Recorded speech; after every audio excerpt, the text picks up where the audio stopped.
Here's how to tighten or loosen a spring-loaded door hinge that does not have an Allen key in the top.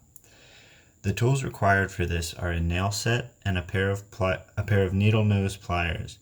An Allen wrench may fit in the pinholes, but it is likely that it will bend. So to tighten your hinge, place your nail set into the hole closest to the pin.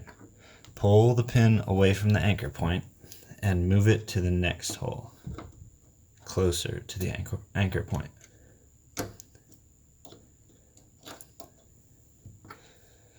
And then if you want to loosen your hinge, you will put your nail set farther from the pin